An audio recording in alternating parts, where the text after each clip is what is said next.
Сәлам дуслар. Туган ягыбыз буенча сәяхәтебезне дәвам итәбез. Бүген без Питрәч районы Әлбәден авылында. Бу авылда Советлар Союзы герое Петр Михайлович Гаврилов туган. Ә музей 2010 елда ачылган. Петр Михайлович Гаврилов 1900 елның 30 июнендә дөньяга килә. Шул ук елны аның әтисе вафат була. Гавриловлар гаиләсе бик ярлы яшиләр. Алар менә шундый балчыктан эшләнелгән ярым йорт, ярым землянкада яшәгәннәр. Әниләре малайларының тамаклары тук булсын өчен авыр эштән дә курыкмаганнар. Малайлар да тик тормаганнар, байларга көтү көткәннәр. Күз алдыгызга китерә аласызмы? 6-7 яшьлек малайлар көтү көткәннәр. Музейда без шулай ук элеккеге заманнардагы керәшен татарларының ничек яшәве белән таныша алабыз. Мич, сәке. Ләкин дуслар, сөлгедәге бизәкләргә, киемнәргә карасак, аерманы барыбыз да күрә алабыз.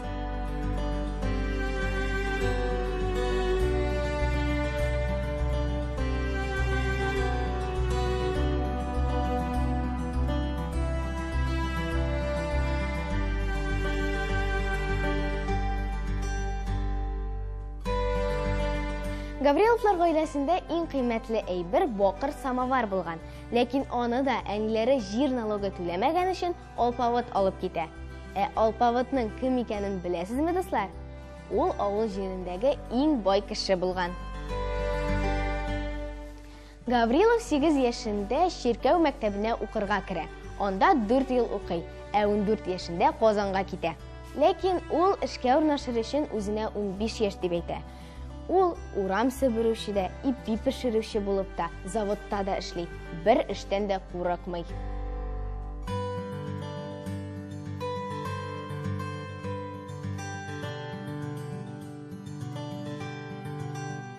Ә инде соңрак Петр Михайлович Гаврилов Мәскәүдәге хәрби академияда укый.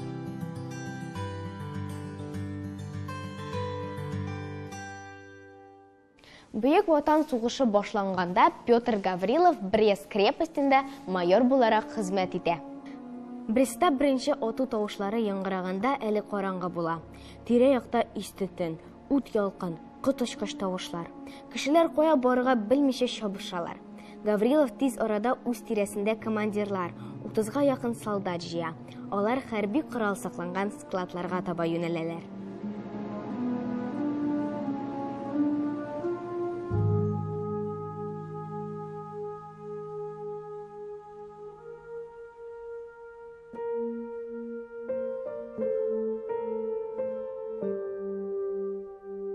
Сугыш башланып 5-нче көнгә су һәм ризык бетә.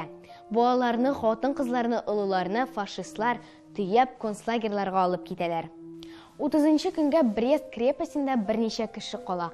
Ләкин шуңа да карамастан совет солдатлары батырларча көрәшүләрен дәвам итә.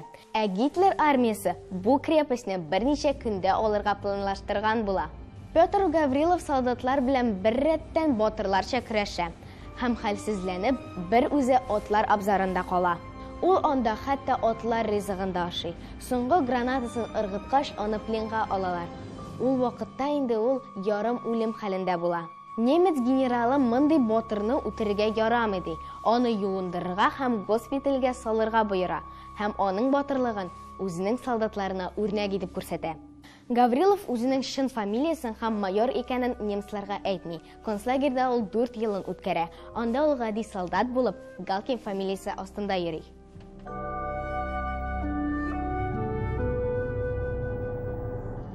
Ә инде Советлар Союзы герое исеме Гавриловка бары тик 1957 елда бирелә.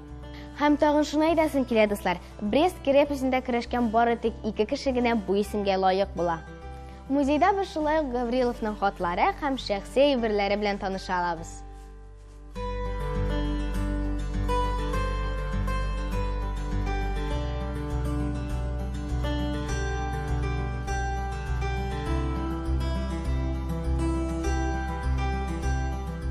Менә бу крепость көрәшә дип аталган китапны Петр Михайлович Гаврилов үзе язган. Минем әле аны укыганым юк, ләкин һичшиксез укырмын.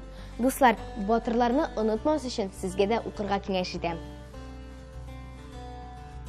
Сугыш беткәннән соң Гаврилов туган ягына кайта, ләкин монда озак булмый. Ә инде гомеренең соңгы көннәрен ул Краснодар шәһәрендә үткәрә.